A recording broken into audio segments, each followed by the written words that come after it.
안녕하세요. 저는 수원에 살고 있는 40대 주부입니다.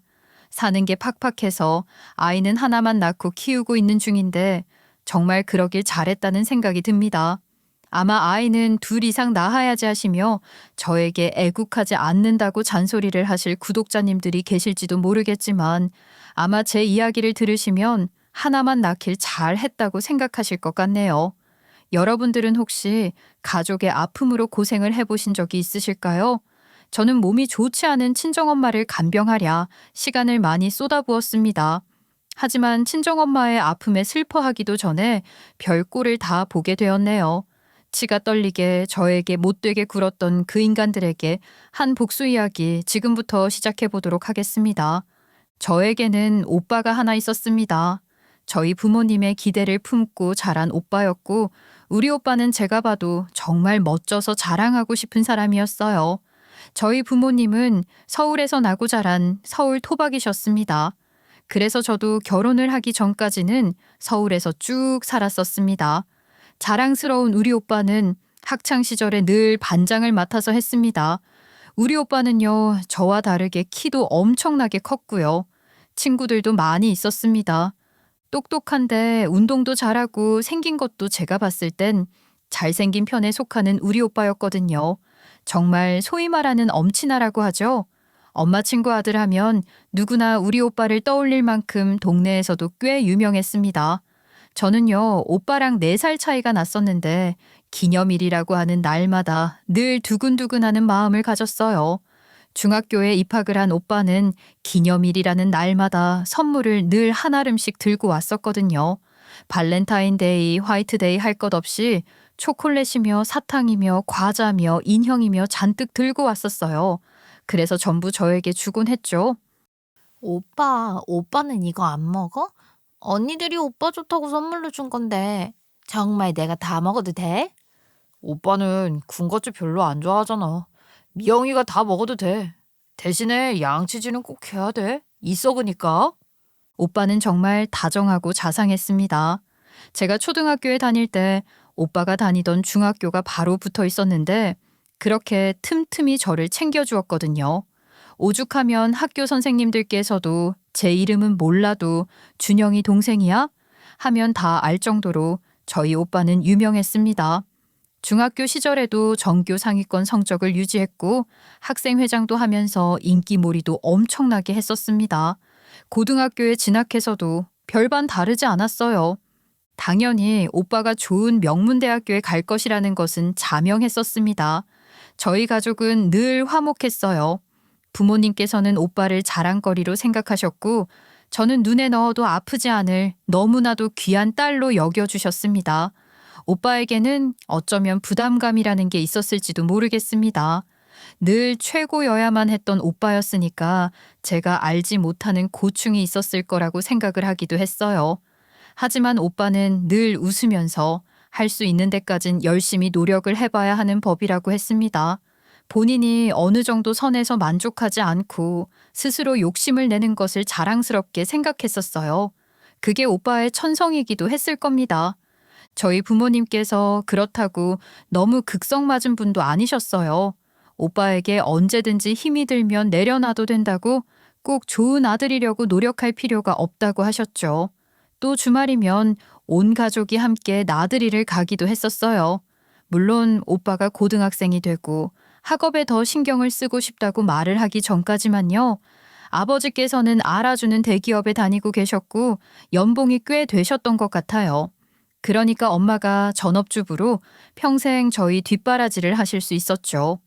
오빠가 하고 싶다는 공부 다 시켜주시고 제가 가지고 싶다는 것들 다 안겨주시면서 생활을 한다는 게 나름 유복한 집안이어야 가능하다는 것을 나중에 크고 나서야 알게 되었지만요. 아무튼 저는 정말 저희 가족이 좋았습니다. 매일매일 웃음꽃이 떨어지지 않았고 오빠가 고등학교 3학년이었던 그 한 해를 빼고는 여름방학, 겨울방학이면 늘 국내라도 아니면 해외로 여행을 떠났었어요. 친구들 중에서도 저를 부러워하지 않는 친구들이 없을 정도였습니다. 저희 오빠는 수능을 치르고 정말 유명한 대학에 들어가게 되었어요. 중학생이던 저는 그런 오빠가 너무너무 부러웠습니다. 저도 꼭 오빠같이 열심히 살아서 좋은 대학에 들어가고 또 좋은 회사에 취직을 해야겠다고 생각을 했습니다. 항상 오빠는 밝은 에너지를 가지고 있었기 때문에 오빠를 보고 있으면 배워야 할 점들이 눈에 쏙쏙 들어왔어요. 처음 본 사람들과도 잘 어울렸고 또 어떤 상황에 놓여 있어도 위기가 찾아와도 꿋꿋하게 견뎌낼 줄 아는 사람이었으니까요. 그런 오빠가 군대에 들어갔을 때도 저희 가족은 아무런 걱정을 하지 않았습니다. 우리 오빠는 그 2년 6개월이라는 시간을 누구보다 잘 버텨낼 사람이라고 생각했거든요. 이러다가 군대에 완벽하게 적응을 해서 뿌리를 받겠다고 하면 어쩌나 할 정도로 저희 가족은 걱정이 없었습니다. 하지만 오빠가 그동안 너무 노력을 하면서 살아온 탓이었을까요? 아니면 그 내면에 숨겨져 있었던 슬픔을 저희에게 완벽하게 숨기고 속이고 있었기 때문이었을까요? 군대에 가서 누구보다 적응을 잘하고 또 밝은 모습으로 휴가를 나와서 아무 걱정하지 말라고 했던 오빠가 스스로 세상을 등지는 선택을 했다는 소식은 저희 가족을 전부 좌절하게 만들었습니다. 저는 정말 어떻게 된 일인지 상상조차 하지 못하겠더라고요. 그 비보를 전해 들었을 때 아마 저희 가족은 전부 같은 생각을 하고 있었을 겁니다. 도대체 오빠가 왜 그런 선택을 하게 된 것인지 아무도 이유를 몰랐고 아무도 생각해 보질 못했으니까요. 지금 이렇게 사연을 적고 있는 중에도 저는 여전히 20년이 넘는 시간이 흘렀음에도 우리 오빠가 왜 그런 선택을 했는지 모르겠습니다.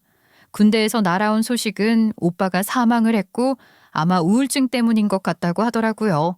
하지만 그 말을 믿을 수 있는 사람은 아무도 없었습니다. 아버지께서는 부검을 해봐야겠다고 하셨고 군대에서는 왜 그렇게까지 하냐며 아버지를 말리려고 설득을 했습니다. 하지만 저희는 강력하게 부검을 주장했습니다. 그런데 여기서 믿지 못할 일이 벌어지게 되었습니다. 오빠를 부검하겠다고 그렇게 이야기를 했음에도 불구하고 군대에서 그냥 오빠를 화장 처리해버린 것입니다. 유족의 동의도 없이 말입니다. 저희 아버지께서는 분노를 참지 않으셨습니다. 군 간부들의 멱살을 잡고 내 아들의 시신을 돌려내라고 포효하셨습니다. 하지만 이미 뼛가루가 되어버린 오빠를 돌아오게 할 수는 없었습니다. 아유, 어떻게 내 아들을 우리의 동의도 없이 막 화장을 해버린단 말입니까? 우리 아들의 유품도 다 내놓으십시오. 우리 아들이 사용하던 수첩도요. 우리 아들 매일매일 일기를 적던 놈입니다. 어릴 때부터 그게 버릇이고 습관이었어요. 분명히 유서도 있을 겁니다. 다 내놓으란 말입니다. 이미 전해드린 게 전부입니다. 수첩 같은 것은 발견되지 않았습니다. 저희 오빠는 매일매일 일기를 한 줄이라도 적던 사람이었습니다. 나중에 돌이켜보면 다 추억이 되고 기억이 떠오르게 된다면서요. 군대에 가서 그 일을 게을리 했을 리가 없는 사람이었는데 수첩이 나오지 않았다는 거짓말을 뻔뻔하게 하더라고요. 물론 시간이 없어서 일과 후에 바로 잠이 드느라 적지 못했을지도 모르는 일이긴 하지만 수첩이 없을 거라는 건 믿을 수 없었습니다. 그렇게 책임감이 강하고 삶에 대한 의지가 강했던 사람인데 유서가 없다는 것은 믿을 수 없는 일이었습니다. 저희 가족은 그때부터 무너지기 시작했습니다. 오빠의 죽음에 대한 진상규명을 해야 한다고 아버지께서는 잘 다니던 대기업까지 퇴사를 하시고는 매일 시위를 하셨습니다. 그 때문에 경찰서에 끌려간 적도 한두 번이 아니었습니다. 아버지께서는 오빠와 같은 생활관을 쓰던 동기들을 붙잡고 울면서 호소를 하셨습니다. 제발 알고 있는 사실이 있다면 말을 해달라고 억울해서 자기가 아들의 죽음을 파헤쳐야 한다고 말입니다. 하지만 다들 하나같이 자기들은 아무것도 모른다고 말을 하더라고요. 오빠가 왜 그런 선택을 했는지 어쩌다가 일이 이렇게 흘러가게 된 건지 전혀 모르겠다고 우울함이 있다는 것을 알았으면 자기네들도 막았을 거라고 말을 하더라고요. 결론이 난 것은 오빠가 스스로 그런 선택을 했다는 것 말고는 없었습니다.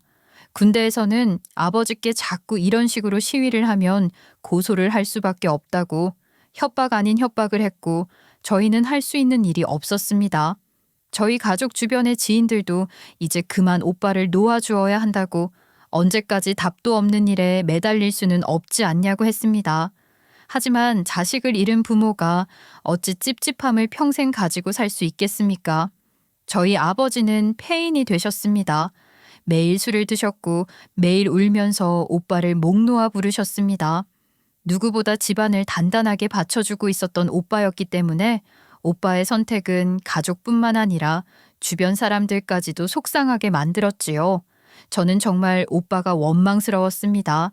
매일같이 웃음꽃이 피던 우리 가족이 오빠의 선택으로 하루 종일 곡소리만 나는 집안으로 바뀌었으니까요. 아버지께서는 1인 시위를 멈추지 않으셨고 경찰서에 끌려가는 일도 빈번해졌습니다. 경찰들도 대충 사정을 다 아니까 아버지께 쓴소리는 하지 못했지만 정말 이런 식으로 신고가 누적이 되면 교도소에 가게 될 수도 있다고 멈춰달라고 부탁을 하셨습니다. 아버지가 일을 하지 않으시니 저희 집 생활은 점점 힘들어지기 시작했습니다. 생활비가 모자라기 시작했고 아버지께서 계속해서 아들의 그런 선택에 대한 진상규명을 요청하시면서 이 사람 저 사람을 만나러 다니시느라 돈을 쓰셨거든요. 저희는 이사를 가게 되었습니다. 42평형대 아파트에 살다가 30평형대, 20평형대 점점 집이 줄어들게 되었습니다. 오빠가 없어진 이후에 오빠 방이 필요가 없었기 때문에 방 2개짜리 집으로 이사를 가도 저희 세 식구가 사는 것에는 문제가 없었습니다. 하지만 저는 점점 우울해졌어요. 오빠가 사라졌다는 슬픔도 물론 있었지만 저희 가족이 답도 없는 것을 쫓고 있다는 생각을 지울 수가 없었기 때문이었습니다. 저도 공부에 집중을 해야 하는 나이가 찾아왔음에도 불구하고 집중을 전혀 할 수 없었습니다. 물론 오빠의 죽음이라는 게 저희 가족에게는 지울 수 없는 상처이고 사건이었지만 언제까지 그 일에만 매달릴 수 없다고 생각을 했으니까요. 방 2개짜리 집으로 이사를 와서부터는 저는 아버지께서 하고 있는 일이 전부 집착이라는 생각을 지울 수가 없었습니다. 저희 가족은 점점 대화가 사라졌습니다. 다들 마음에 상처를 하나씩 달고 그렇게 매일매일을 살았습니다. 대화를 하면 할수록 답답함이 늘어났기 때문에 서로를 이해하지 못하는 상황에선 대화를 하지 않는 게 최선이라 생각한 것도 물론 있었습니다. 오빠의 그 말도 안 되는 선택은 남겨진 저희 가족을 전부 좀먹게 했습니다. 아버지의 진상규명 운동에는 아무런 진척이 없었고 술만 퍼드시던 아버지께서는 너무나도 그리워했던 오빠를 보러 떠나셨습니다. 그 일 또한 어느 날 갑자기 일어난 일이었습니다. 더 이상 돈이 나올 구멍이 없어서 묵묵히 계시던 어머니께서 직장을 구해 출근을 하시게 되고 저는 고등학교 3학년이 되어서 수능을 준비하느라 학교에서 늦게까지 야간 자율학습을 하고 있었을 때였습니다. 퇴근을 하고 돌아오신 엄마가 학교로 황급히 연락을 하셨고 전화를 받은 저는 집으로 뛰어갔습니다. 정말 믿어지지가 않았습니다. 세상에서 그렇게까지 빠르게 달리기를 했었던 적이 없었던 것 같습니다. 숨을 몰아쉬며 집에 도착을 했을 때는 이미 경찰들과 구급대원들이 집 앞 골목을 에워싸고 있었습니다. 엄마는 길바닥에 주저앉아 계셨어요. 아버지를 발견한 사람이 엄마였으니 그 충격이 오죽했겠습니까? 저희는 그렇게 날이 쌀쌀해져가는 해가 일찍 지기 시작한 10월에 아버지를 잃었습니다. 저와 엄마는 말로 설명할 수 없는 구멍이 가슴에 뻥하니 뚫렸습니다. 몇 년 사이에 오빠도 아버지도 잃었으니 앞으로 어떻게 살아야 하나 막막했습니다. 하지만 아버지의 그런 선택은 오빠의 일과는 또 달랐습니다. 저와 엄마는 삶에 대한 집착과 의지가 강했던 것은 아니었지만 오늘은 어떻게든 살아가야 한다는 생각을 가지고 쉼 없이 달리기 시작했습니다. 수능을 코앞에 두고 그런 일이 일어났기에 저는 공부에 집중이 잘 되지 않았습니다. 아버지도 너무하시죠?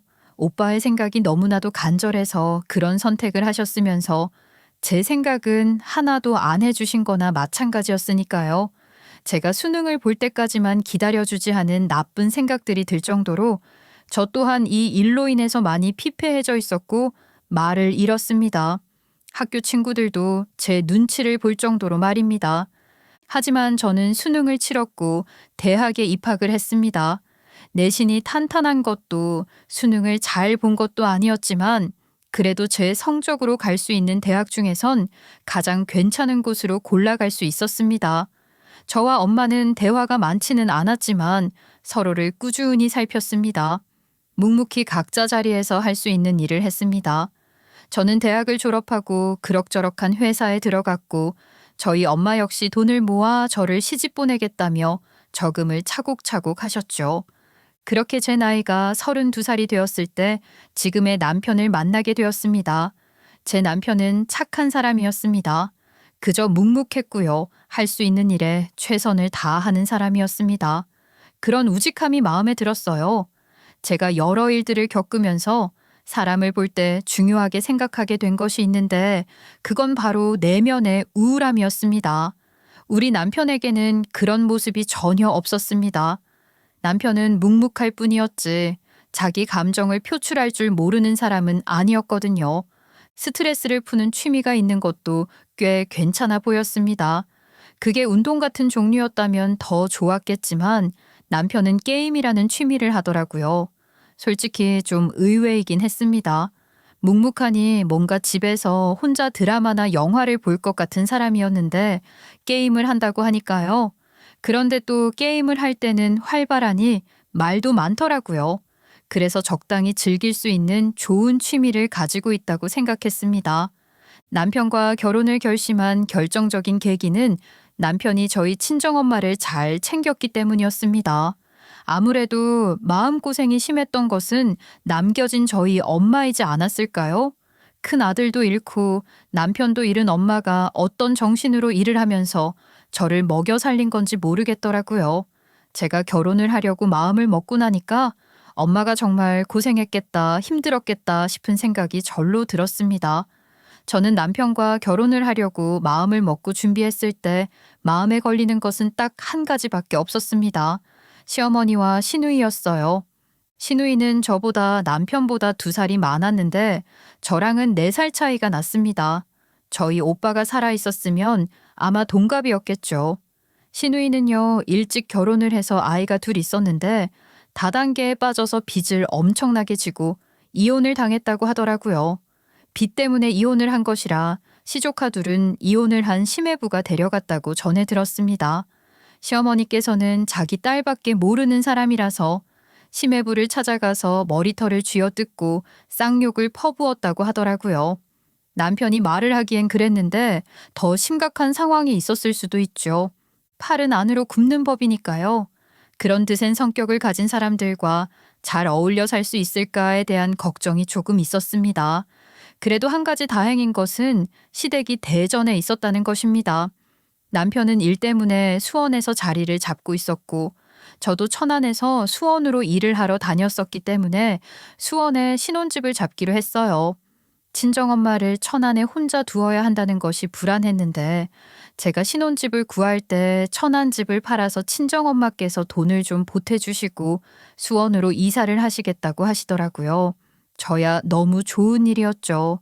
하지만 이 이야기를 들은 시댁에서는 조금 불만이 있으셨던 것 같습니다. 물론 직장 때문에 어쩔 수 없이 수원으로 간다고는 하지만 우리도 가까이 살고 싶은데 어째서 사돈댁만 그 옆으로 간다냐. 엄마가 살던 집 정리하시고 수원으로 이사를 오신다는데 제가 말릴 수는 없는 거잖아요. 거기다가 제가 아이라도 나오면 친정엄마가 가까이 사는 게 좋죠. 아니 너희 집 구할 돈이 얼마나 있는데? 아니 나랑 우리 딸 그래봐야 2사람인데 우리도 수원에 작은 집 하나 얻어주면 안 되냐? 대전 집 정리하면 얼마나 나오더라? 엄마 우리 애들이 다 대전에 있는데 내가 수원에 가면 우리 애들은 어떻게 만나? 아니 그럼 너는 여기 남아 있던지 어디서 큰 소리를 내고 그래? 아니 오이케 내가 대전에 와서 직장을 구했으면 훨씬 좋았을 텐데 그래야 우리 엄마한테 무슨 일이 생기면 오이케가 봐줄 수도 있고 말이야. 시누이는 입을 삐죽 내밀면서 이야기를 했어요. 저는 그때부터 싸움을 느꼈습니다. 며느리를 딸같이 생각한다 하며 온갖 시집살이는 다 시키는 그런 시자가 내가 만나야 할 시자구나 싶은 느낌이 강하게 들었다고나 할까요? 제가 무슨 말을 해도 반박병에 걸린 사람처럼 꼭 그렇게 해야 하니? 라는 말로 포문을 여는 시댁 식구들, 제가 이 사람들과 잘 어울려서 평생을 부대끼며 살 수 있을까 싶은 생각이 들었습니다. 하지만 남편이 늘 그런 고민을 넘기게 해주었어요. 우리 남편은 글쎄요. 소위 말하는 인터넷의 썰들이 자자한 경상도 남자 같은 스타일이었습니다. 묵묵하게 듣고 있다가 한마디 툭 날려서 시어머니와 시누이의 입을 다물게 하는 그런 사람이요. 우리가 대전에 가면 누나가 우리 먹여 살릴 거야. 대전에서 직장 못 구하면 어쩔 건데. 누나는 빚 갚기 바쁜데 우리까지 어떻게 먹여 살리려고. 아니 내가 너희를 왜 먹여 살리니? 각자 도생하는 거지. 그러니까 우리는 둘 다 직장이 있는 수원으로 가는 거지. 각자 도생하러. 그렇게 말을 해주면서 제 속을 시원하게 긁어주는 사람이었어요. 저는 남편 하나만 보고 결혼을 했습니다. 남편과 함께라면 저에게 닥친 시련도 이겨낼 수 있을 거라 생각했어요. 저희 오빠와 비슷한 구석이 많진 않았지만 엄마도 남편을 통해서 오빠의 모습을 조금은 보는 것 같다는 기분이 들었습니다. 저는 오히려 그 점이 엄마에게는 더 긍정적으로 작용을 했다고 생각했어요. 저와 엄마 둘밖에 남지 않은 상황에 든든한 기둥이 되어줄 수 있는 남자 식구가 있으면 뭔가 더 버팀이 될 수 있을 거란 생각이 들었거든요. 결혼이라는 게 사랑도 있어야 하는 거지만 사랑만 가지고선 안 되는 부분도 있는 법이잖아요. 남편과 함께 하면서 저는 길고 짧고를 따지기 시작했어요. 그래도 남편이 제 옆에 있는 게 실보단 득이 많다는 생각을 했죠. 앞에서도 잠깐 말했지만 우리 엄마가 가진 우울함이 남편과 있으면 중화가 되는 느낌이었거든요. 결혼식을 올리고 남편과 살면서 저와 엄마는 점점 아빠와 오빠를 잊어가기 시작했습니다. 남편은 저희 가족의 아픔을 전부 끌어안아 줄 수 있는 사람이었거든요. 하지만 시집살이 자체는 녹록치 않았습니다. 저희 시어머니께서는 대전에 살고 있었음에도 불구하고 바로 옆집에 사는 사람처럼 매일같이 저에게 전화를 하셨고 저에게 매번 대전에 찾아오라고 먼 거리도 아니고 기차만 타면 금방인데 그걸 귀찮아한다면서 잔소리를 하셨어요. 저희 친정엄마가 바로 옆으로 이사를 오셔서 자주 저희 집에 찾아오셔서 반찬도 챙겨주시고 제가 잘 살고 있는지 살펴보셨어요. 그걸 시어머니께서는 불편해하셨죠. 아니 사돈이 맨날 그렇게 집에 찾아오면 말이야. 우리 아들이 그 불편해하지 않겠어? 아무리 친정엄마가 애틋해도 그렇지. 우리 아들이 살갑지를 못해서 남이라면 나서를 한다고. 너네 친정 챙기는 것만큼 나를 좀 챙겨봐라. 아니 어쩌면 가족끼리 전화도 먼저 안 하고 말이야. 매번 내가 이렇게 전화를 해야겠어? 어머님, 저희 친정엄마는 그 얘기 남인데 어머님은 저에게 가족이에요? 뭐라고?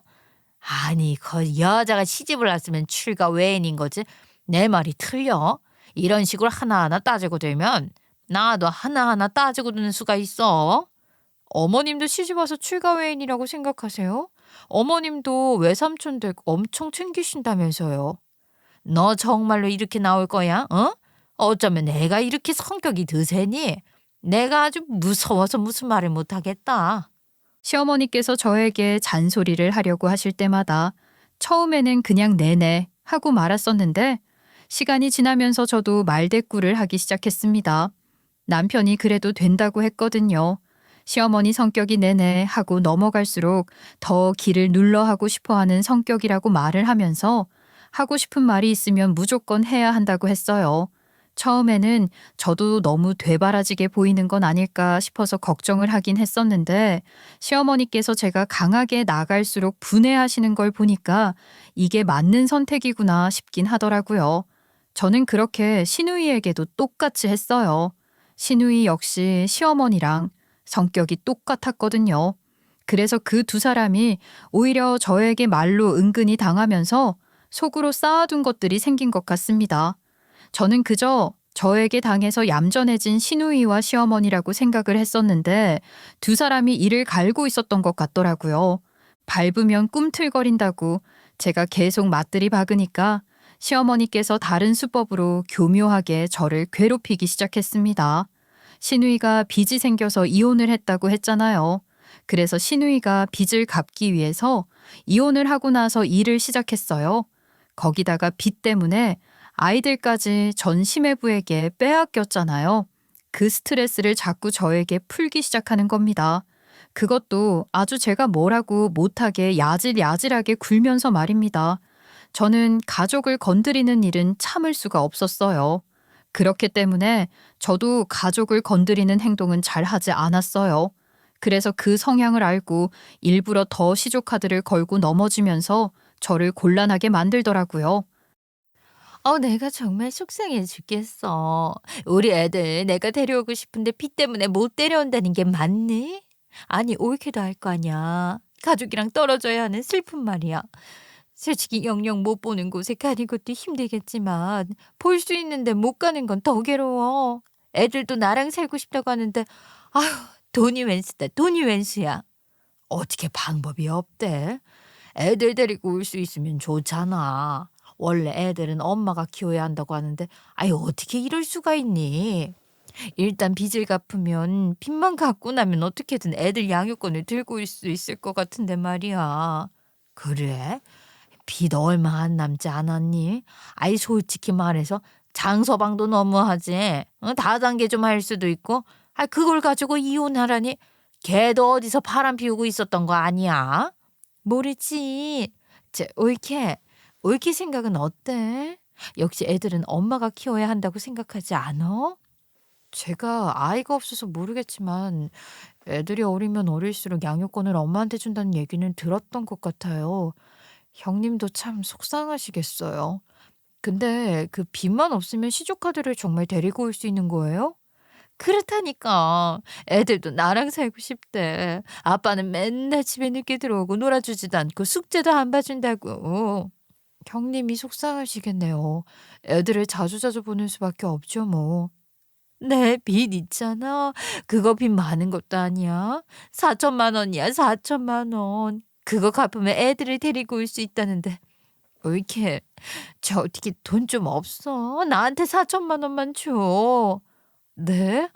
아유, 저희가 4천만 원이 어디 있겠어요. 왜 없어? 내가 동생한테 들으니까 너희 적금 들어둔 거 다음 달에 만기된다며. 그게 한 5천 정도 된다고 들었는데. 형님, 그 돈은 저희 또 다시 적금으로 묶어둘 돈이에요. 당장 쓰면 전세 만기가 어떻게 될지도 모르는 거고 해서.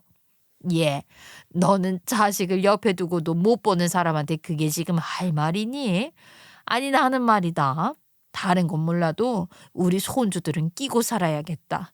돈이 없는 것도 아니고 돈이 있으면서 왜 그래? 일단 가족들끼리 붙어서 살아야 할 거 아니야. 그렇게 말을 하는데 정말 난감하더라고요.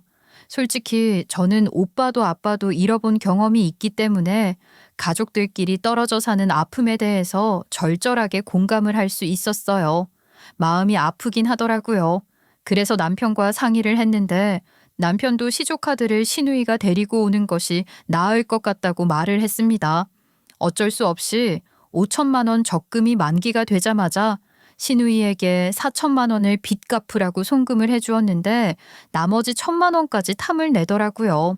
시조카들이 들어왔을 때 어느 정도 지원을 해줘야 하지 않겠냐면서 빚을 갚느라 그동안 모아둔 돈이 없다고 저희에게 그 1천만 원을 달라고 하는데 남편이 제 눈치를 보면서 고민하는 게 눈에 보이는 겁니다. 결국 그 1천만 원까지도 시누이 손에 흘러가게 되었죠. 조금 속상했어요. 그 돈을 모으려고 결혼 전에 모았던 돈까지 탈탈 털어서 적금을 든 것이었거든요. 문제는 그 이후였습니다. 시조카들이 귀찮았었던 전 심해부는 시누이에게 시조카를 넘겼고 저는 시누이가 정말 모성애가 강해서 시조카들을 맡으려고 한 것인 줄 알았는데 그게 아니었다는 사실을 알게 된 거죠. 시누이는 시조카들을 빌미로 양육비를 받아 챙기기 시작했고 정부에서 나오는 지원금들을 받아 챙겼습니다. 그 돈을 챙기면서 시누이는 일을 그만두었습니다. 그런데 이게 완전히 오산이었던 거죠. 시누이 혼자 있을 때야 시어머니와 함께 사는데 생활비가 얼마 들어가지 않았겠지만 어린 시조카들이 둘이나 더 들어오게 되었으니 생활비도 그만큼 더 늘어나게 된 것이었죠. 양육비 지원금 받는 게 월급 받는 거랑 비슷하다고 생각해서 신나서 그만두었을 텐데 입이 늘어났다는 것을 인지 못했다는 게 정말 대단하지 않겠습니까? 그때부터 시누이는 시조카드를 팔아가면서 저희 부부에게 빌붙기 시작했습니다. 시어머니와 함께 합세를 해서 말이죠. 이거야말로 말도 안 되는 시집살이 아니겠어요? 어차피 말로 찍어 누르려고 해봐야 제가 기 죽지 않는 모습을 보이니 이제는 제가 싫어할 만한 혹은 제가 신경 쓸 만한 행동을 하면서 살살 저를 건드리는 겁니다. 우리 남편 역시 가족을 끔찍하게 생각했어요. 저희 친정엄마에게도 정말 잘했었고요. 그러다 보니까 시조카들도 챙기고 싶었겠죠. 제 눈치 살살 봐가면서 자꾸 시누이에게 돈을 쥐어주는 겁니다. 그럴 때마다 시누이와 시어머니께서는 저에게 보란 듯이 약을 올리면서 말을 했어요. 역시 우리 아들이 최고지. 너 혹시 우리 아들이 내 손주들 위해서 돈 쓴다고 화내거나 눈치 주는 거 아니지? 제가 그랬으면 그이가 형님께 돈도 안 드렸겠죠. 시어머니께서는 대전에서 수원까지 그렇게 자주 찾아오셨습니다. 어차피 기차 타면 얼마 걸리지도 않는 거리라면서 출퇴근을 하시듯이 찾아오셨어요. 시조카들 때문에 집에 있으면 정신이 없다고 저희 집에서 주무시고 가신 적도 많았습니다. 그게 전부 다 시집살이였어요. 그저 저를 곤란하게 만들고 제 신경을 거슬리게 만들고 싶어서 하시는 행동이었습니다. 저는 알면서도 꾹 참았습니다. 제가 여기서 날뛰어봐야 분명히 돌아오는 말은 가족에게 야박하다는 소리밖에 없을 거라는 걸 알고 있었으니까요. 정말 힘들었던 것은 제가 결혼 3년 차에 아이를 가졌을 때였어요. 친정엄마가 옆에 살았기 때문에 자주자주 찾아오셨었죠. 제가 입덧이 심해서 친정엄마 음식밖에 못 먹었거든요. 시어머니께서는 일부러 제가 입덧이 심하다는 것을 아시면서 음식을 매번 해와서는 저에게 먹어보라며 재촉을 하셨습니다. 입덧 심하게 해보신 분들은 아실 거예요. 그게 얼마나 곤욕스러운 일인지를요. 그렇게 아이를 낳고 난 뒤 저는 자궁에 문제가 생기는 바람에 더 이상 둘째를 가지지 못하는 몸이 되었습니다. 아이를 다복하게 낳아 우리 친정엄마의 시린 가슴을 채워드리고 싶었는데 아이를 더 이상 낳을 수 없음에 슬펐죠. 그런데 그 소식을 들은 시누이와 시어머니께서 저희 친정엄마가 계신 자리임에도 불구하고 막말을 쏟아내더군요. 어머, 옳게. 자궁에 문제가 생겨서 수술을 받았다며. 어쩌면 좋아. 그러면 이제 옳게는 월경을 안 하나? 한 달에 한 번 하는 게 참 힘든데. 옳게, 부럽다. 아니, 뭘 그런 걸 부러워하고 그러니? 빈궁 마마가 뭐가 좋다고? 호르몬이 제대로 안 나오면 말이야, 폭삭 늙은 거야. 그 말을 들은 저희 친정엄마의 기분이 어떠셨겠어요? 저는 정말 속이 부글부글 끓어올랐습니다. 저희 친정엄마께서 마치 죄인이 된 것처럼 아무런 말도 하지 않으시는데 제 속이 다 시커멓게 변하는 느낌이었습니다. 저는 결국 시어머니와 시누이에게 축객령을 내렸고 시어머니께서는 저에게 아이 낳은 게 뭐가 대수라서 갑질을 하냐고 소리를 치셨습니다. 저는요, 뭐라고 말을 하길 포기했어요. 그동안 쌓여있던 것들이 한 방에 터져서 무너진 사람처럼 펑펑 울어버렸고 오히려 그 모습에 시누이와 시어머니께서 더 당황스러워 하시더라고요. 그 뒤로 저는 육아에 매진을 하기 시작했습니다. 제 모든 걸 다 주어도 아깝지 않을 아이 덕분에 시간 가는 줄 몰랐어요. 저희 친정엄마도 손주를 보고 나서부턴 정말 많이 밝아지셨습니다. 저희 가족에게 아픔이 있었던 것까지 까먹을 정도였어요.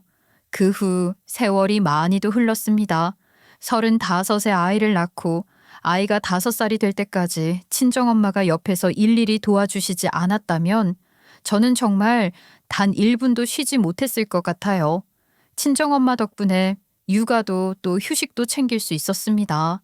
우리 남편도 친정엄마께 정말 잘했고 또 늘 감사한 마음을 가지고 있어 주었어요. 하지만 역시 시자들은 질투를 하더라고요. 본인들도 저희 집 가까이 살았으면 손주 얼굴 자주 봤을 텐데 하면서 말입니다.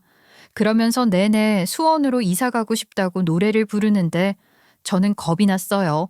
아이를 키우면서 들어가는 돈은 점점 늘어나는데 혹시라도 수원으로 이사를 가고 싶으니 돈을 보태달라고 할까 봐서요. 우리 남편 정말 우직한 사람이지만 가족들이 돈 없다고 난리를 치면 그냥 넘기질 못하는 사람이었거든요. 그래서 더 겁이 났던 것도 있죠. 저는 어느 정도 안정을 찾아가고 있다고 생각했습니다. 그런데 저에게도 정말 큰 시련이 찾아오게 되었어요.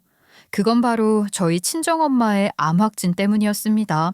엄마가 그동안 마음에 쌓아둔 것이 많아서 이런 몹쓸 병에 걸린 것일까요?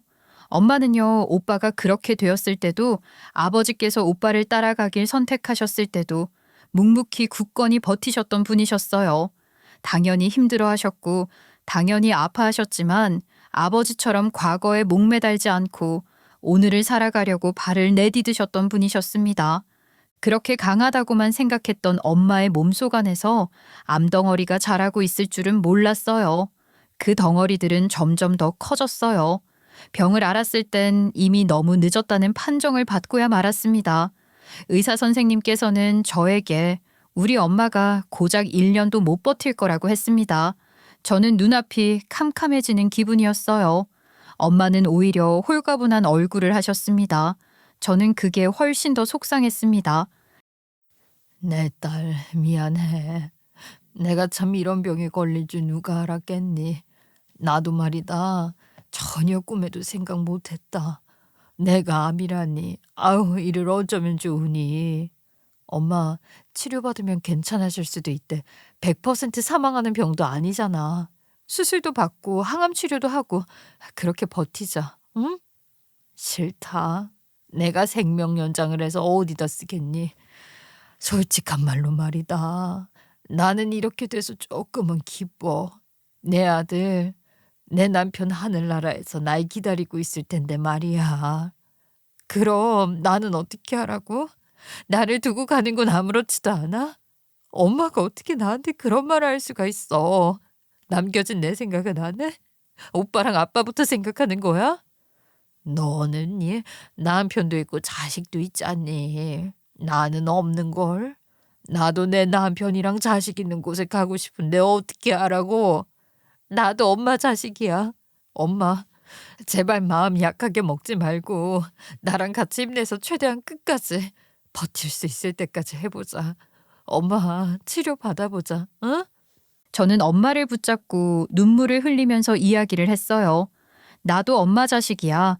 그 말이 엄마의 가슴을 움직이게 한 건지는 모르겠지만 치료를 받지 않겠다고 하셨던 우리 엄마가 치료를 받겠다고 마음을 고쳐먹으셨습니다. 그때부터 눈물 나는 항암 치료를 시작했어요. 저는요, 엄마를 모시고 매번 병원을 왔다 갔다 했고 항암 치료 때문에 힘들어 하시는 엄마를 곁에서 돌보고 싶어서 약물 치료를 하시는 동안에는 집에도 가지 않고 엄마 집에서 내내 버텼습니다. 그런데 그런 모습을 보면서 시어머니께서 잔소리를 그렇게 하시더라고요. 아니 언제까지 그렇게 가정은 돌보지도 않고 친정엄마만 볼 거야? 너 그거 알아? 요즘 암 치료하는 게 병원에서 하는 것보다 자가 치료하는 게 더 도움이 된다고 하더라. 그 개사료인지 뭔지 먹어서 나았다는 사람도 있잖니. 그거 알아 이렇게? 소변을 받아서 먹으면 암이 낫는다는 얘기도 있어. 그런 거 한번 시도해보면 어때? 나도 인터넷에서 좀 찾아봤는데 차가버섯을 먹으면 그렇게 암에 좋다고 하더라. 그 버섯을 아예 집에서 키워보면 어떻겠니? 제발 그만들 좀 하세요. 저희 엄마 병원에서 치료 잘 받고 계신데 왜 그러세요? 어머, 뭘 이렇게 예민하게 반응을 하고 그래? 우리가 좋은 거 알아봐 준 거잖아. 아니, 우리가 하라는 대로 했다가 암 나으면 고맙다고 절이라도 해야 하는 거 아니야?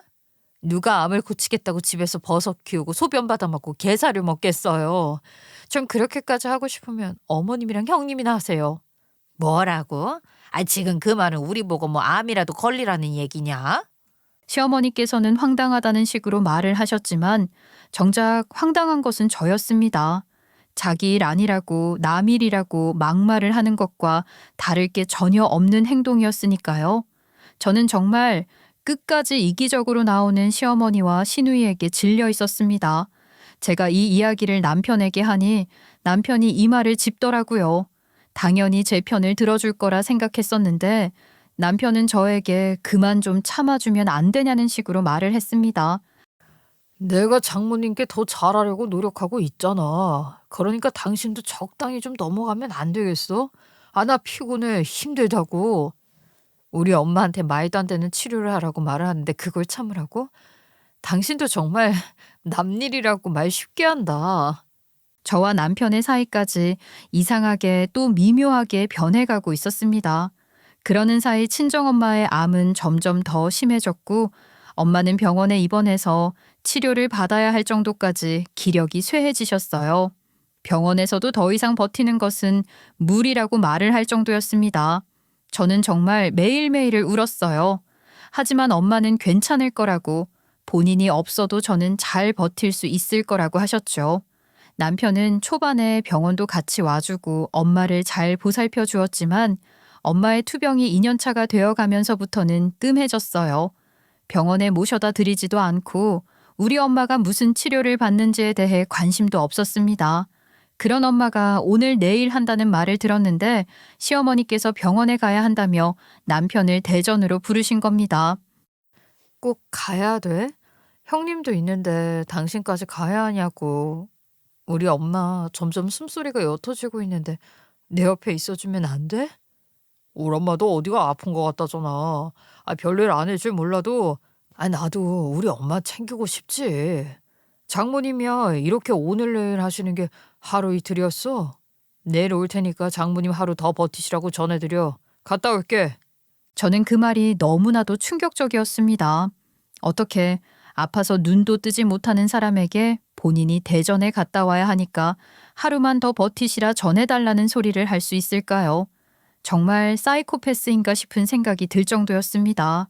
하지만 꼭 그런 날 일이 생겨도 생기지 않겠습니까?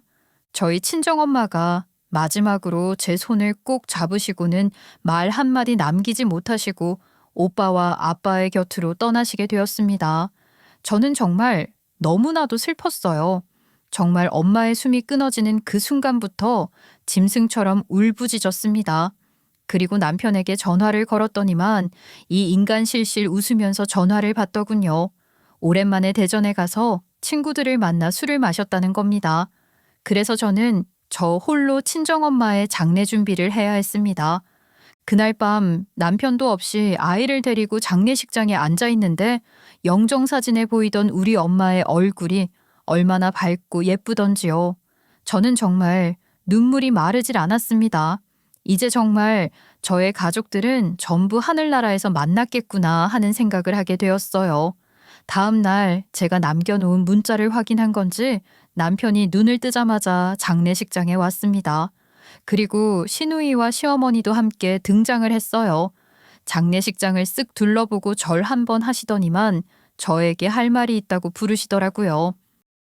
무슨 말씀을 하시려고요?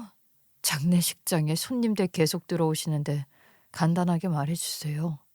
다름이 아니라 내가 이제는 우리 아들 옆에서 살고 싶어서 말이야.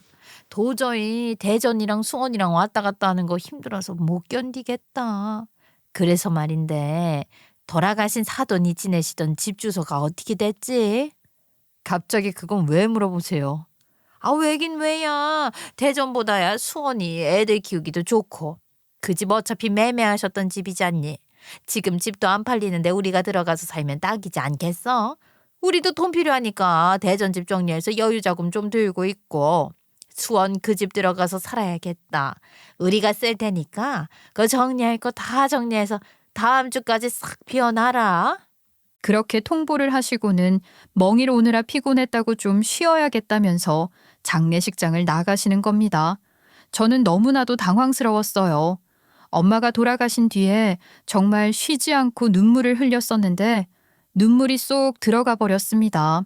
제가 아무런 말도 하지 못하고 입을 떡 벌리고 있자 남편이 난감해하면서 사정을 설명하더라고요.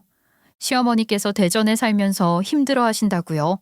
매번 돈이 없어서 용돈 좀 달라고 말을 한다는데 그럴 바에야 대전집 정리한 걸로 여유자금 마련하고 저희 친정엄마 집을 잠시 빌려주면 되지 않겠냐고 말을 하는데 정말 남편 놈이 사람 새끼인가 싶었습니다. 그 집이야말로 우리 엄마가 저에게 마지막으로 남겨주신 집인데 어떻게 그 집을 그냥 내놓으라는 소리를 할 수 있겠습니까? 매정하게 굴지 말고 생각을 잘해봐. 이제 당신에게 남은 것은 우리 엄마밖에 없다니까. 우리 누나도 그렇고 조카들도 그렇고 말이야. 당신이 가족 챙기고 싶어 했잖아. 우리 가족밖에 안 남았는데 챙기려면 우리 가족을 챙겨야지. 여보, 정말 너무하다는 생각 안 해? 우리 엄마 아직 장례도 안 끝났는데 장례식장에 찾아와서 집 내놓으라고 하는 게 말이야? 아이, 솔직히 산 사람은 살아야지. 장모님은 이미 돌아가셨고. 뭐라고? 지금 우리 엄마 영정사진 앞에서 그게 할 말이냐고. 당신이 정말 필요할 때 어떻게 이럴 수가 있어? 나는 너무 외로워. 지금 너무 쓸쓸하다고. 당신이 정말 내 남편이 맞는 건지, 내가 믿고 의지해도 될 사람이 맞는 건지 의문스럽다고. 나도 여태 노력했잖아. 장모님께 노력하고 우리 가족 위해서 노력하고. 근데 그거 하나 못해줘? 내가 여태까지 얼마나 열심히 일해서 우리 가족을 먹여 살렸는데. 그랬지. 근데 나는 열심히 안 살았어? 나도 열심히 살았어. 당신이 그렇게 노력을 인정받고 싶어 할 줄은 몰랐네. 근데 왜 내 노력은 안 알아줘? 우리가 모았던 돈 중간중간 털릴 때도 당신이 가족들을 얼마나 끔찍하게 생각하는지 알고 있어서 말 안 했었어. 그러니까 이번에도 그렇게 그냥 넘어갈 수 있는 거잖아. 이제 남은 가족이라고 몇 없는데 우리 서로 그냥 잘 챙기자. 어? 나중에 후회하지 말고. 남편은 마치 이때다 싶어서 본색을 드러내는 사람처럼 저에게 말을 했습니다. 그 말조차도 충격적이었고 저에게 상처를 남기는 일이었습니다. 시어머니께서는 장례가 끝이 나자마자 저에게 이삿 날짜를 언제로 잡으면 되겠냐며 집 치우는 데는 얼마나 걸리냐고 닥달을 하셨습니다. 저는 모든 것이 피곤했어요. 저에게 유일하게 남은 가족을 잃었는데 어떻게 제 마음 하나 알아주지 못하고 기다리지도 못하고 강도가 돈 내놓으라고 하듯이 집을 내놓으라고 할 수 있는지요. 하지만 제 성격 아시잖아요. 할 말은 하고 살아야 했던 그 성격이요. 그동안은 제가 아이를 낳아 육아를 하느라 또 엄마가 아파서 정신이 없어서 참고 살았었어요. 말이라는 건 잘못 뱉으면 그대로 되돌아오게 되는 법이지 않겠습니까? 저는요, 제가 말을 함부로 뱉어서 벌을 받고 싶지 않았습니다. 그래서 그동안은 말을 아끼고 최대한 이성적으로 행동을 하려고 애를 썼는데 더 이상은 안 되겠다 싶더라고요. 시짜 인간들에게 제대로 복수를 해주고 제가 얼마나 무서운 사람인지를 깨닫게 해줘야 한다는 생각이 들었습니다. 그래서 열심히 집을 치웠습니다. 저희 친정엄마의 집을 말입니다. 이 집을 치우고 시짜 식구들 이사 오게 만들 생각으로 말입니다. 제가 싫다고 말을 하다가 갑자기 집을 치우고 시어머니와 시누이에게 이사 날짜 받아오라고 말을 하니까 남편이 의아해 하다가 한박 웃음을 짓는 게 아니겠습니까? 그 꼴조차 참으로 보기 싫었습니다. 그래, 잘 생각했어. 당신 정말 복 받을 거야. 당신이 이렇게 좋은 마음을 가지고 우리 가족을 챙기면 다 되돌아오는 법이야. 그렇겠지? 어머님도 형님도 전부 돌려받으실 거야. 그게 무슨 뜻이야? 남편이 의아한 얼굴로 저에게 말을 하는데 저는 차가운 얼굴로 아무런 대꾸도 하지 않았습니다. 그렇게 이삿날이 되었습니다. 저는 이를 갈고 준비했던 그 계획에 불을 지폈습니다. 눈에는 눈, 이에는 이, 끝까지 물고 늘어지기로 마음을 먹었으면 볼장 다 봐야겠죠. 이사를 하는 날 커다란 이삿짐센터 탑차와 함께 등장을 한 시어머니와 시누이는 저희 친정엄마가 살던 집 앞에 서서 저에게 눈짓을 하시더라고요. 저는 당당하게 문을 열었습니다. 시어머니와 시누이는 문 앞에서 저에게 야질야질하게 말을 하셨어요. 청소는 다 해둔 거지. 우리가 굳이 입주 청소는 안 불러도 될 것 같아서 안 불렀었는데 의기가 알아서 다 해둔 거지. 그럼요. 일단 들어가서 둘러보세요. 방은 2개인데 좀 넓긴 해요. 그래. 청소까지 다 해놨다니까 아주 만족스럽구나. 그러면 안방부터 한번 봐볼까? 시어머니께서 거실 한번 쓱 둘러보시더니만 안방문을 딱 여셨는데 그 순간 시누이와 시어머니께서 코를 막으면서 소리를 지르셨어요. 으악하는 소리와 함께 저를 쳐다보시는데 저는 이미 마스크를 끼고 있었습니다. 아니 올케. 청소했다며. 이게 무슨 찌린내야? 아니 뭔 냄새가 이렇게 지독해. 어우 환기도 안 시켰어.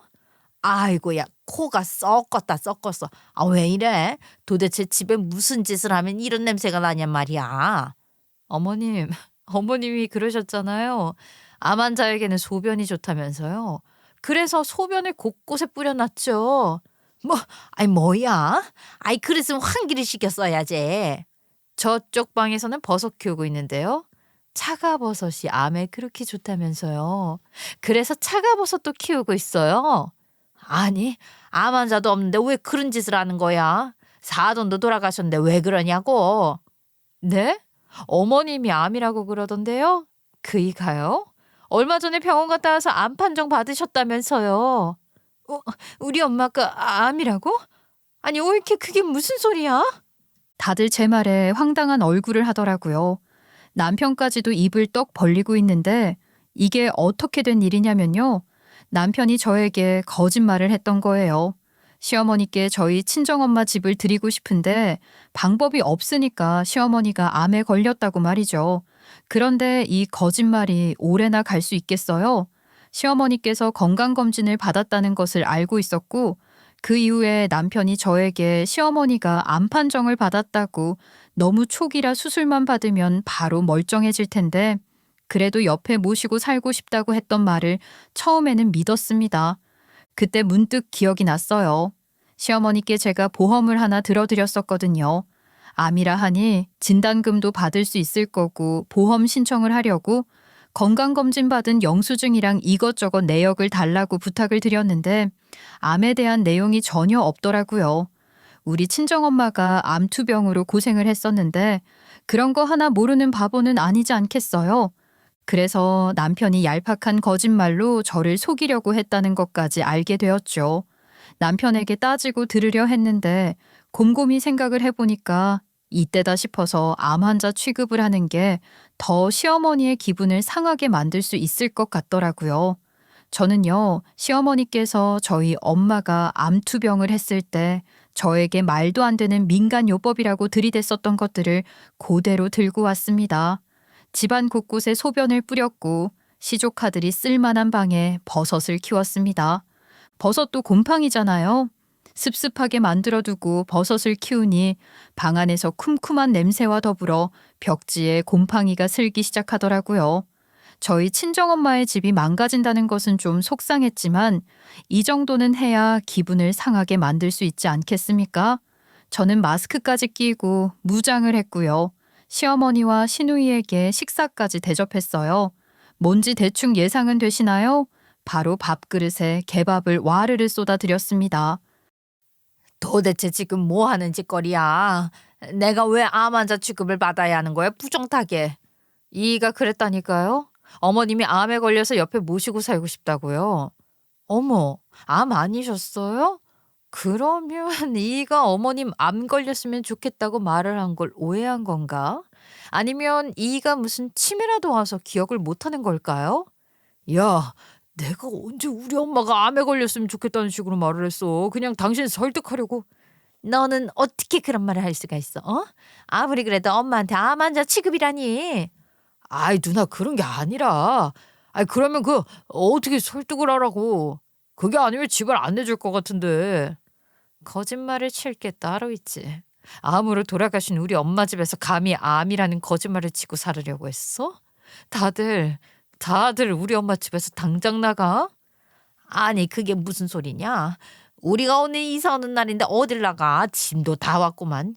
이제 들어오기만 하면 되는데 아유 잔소리 말고 얼른 청소부터 해. 이 집에서 누가 살아도 된대요? 나가라고요. 나가라고. 우리 엄마 집 팔아버렸으니까 나가라고. 집을 팔어? 아이 너 정말로 미쳤어? 그러면 우리는 어디로 가라고? 대전집도 팔고 왔는데 이러면 그냥 너희 집으로 들어가는 수밖에 없지. 아, 네, 그러시던가요? 저는요, 어차피 그 집에 안 들어갈 거니까 그렇게 하세요. 이혼당한 아들에 딸 끼고 사시면 딱이겠네? 제가 그렇게 말을 하니 남편도 시자들도 전부 넋이 나간 표정으로 저를 바라보더라고요. 저요, 엄마 집 팔았습니다. 팔기 전에 깨끗하게 청소해주고 도배해준다고 약속을 하고선 이런 일을 저질렀던 겁니다. 그리고 당연히 남편놈과 이혼을 할 생각도 하고 있었고요. 저는 바로 남편놈 얼굴에 이혼 서류를 던졌고 서류를 확인한 남편놈의 얼굴이 사색이 되더라고요. 하지만 저는 이혼은 무조건 하기로 마음을 먹었습니다. 절대로 용서하지 못할 시댁 식구들의 언행이었기 때문입니다. 저는 친정엄마의 집을 판 돈으로 남편과 시댁 식구들 모르게 천안에 집을 하나 얻어두었습니다. 그리고 모든 걸 내려놓고 그 집으로 들어갈 생각을 하고 있었습니다. 제 아이와 함께 말입니다.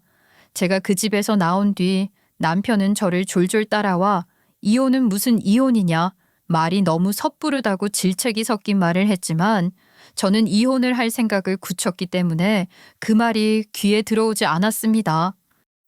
이혼 서류에 도장 안 찍으면 변호사 선임할 거야. 괜히 돈 쓰고 시간 낭비하지 말고 이혼 서류에 얼른 도장 찍어. 정말 나랑 이혼을 하겠다고? 당신 집 나가서 어디서 살 건데? 나 이미 집 구했어. 우리 엄마가 돌아가시면서 남겨준 보험금도 있어. 너희 같은 인간들이랑 나누기 싫으니까 닥치고 빨랑 도장 찍어. 남편은 아무런 말도 하지 못했습니다. 솔직히 지도 양심에 찔렸을 거예요. 암으로 돌아가신 우리 엄마를 두고 감히 시어머니가 암이라는 거짓말을 치고 우리 친정엄마의 집까지 차지하려고 했으니까 말입니다. 저는 더 이상 용서를 할 수 없었습니다. 남편은 저에게 이혼하지 못하겠다고 징징거렸고 제가 변호사를 통해 소장을 보내자 그제서야 재산 분할에서 더 빼앗기게 될까봐 협의 이혼서에 도장을 찍어주었습니다. 그렇다고 해서 제가 재산 분할을 못 받은 것은 아니었어요. 위자료까지 알차게 챙겼습니다. 그 이후 저는 아이와 함께 천안으로 왔습니다. 우리 가족이 살던 천안으로요. 뭔가 정겨운 마음이 들긴 합니다. 시댁 식구들은 아마 저와 전 남편이 살고 있던 집으로 들어가 옹기종기 모여 살고 있겠죠. 이혼당한 두 자식들과 함께 속 터져하며 살 시어머니를 생각하니 조금은 고소한 마음이 듭니다. 아마 전 남편도 번 돈 전부 시댁 식구들 생활비로 쓰고 있겠네요. 더 이상 그 인간들이 궁금하지는 않습니다. 저는 아이와 함께 새롭게 출발할 거니까요. 저희 엄마가 남겨주신 돈으로 말입니다. 다시 취직도 할 거고요. 누구보다 열심히 살 겁니다. 다시 가족들을 만나는 그날까지 부끄럽지 않게 최선을 다해 살아보려 합니다. 저에게 응원의 말 한마디 남겨주시면 큰 힘이 될 것 같습니다. 여러분, 제 이야기를 들어주셔서 감사합니다.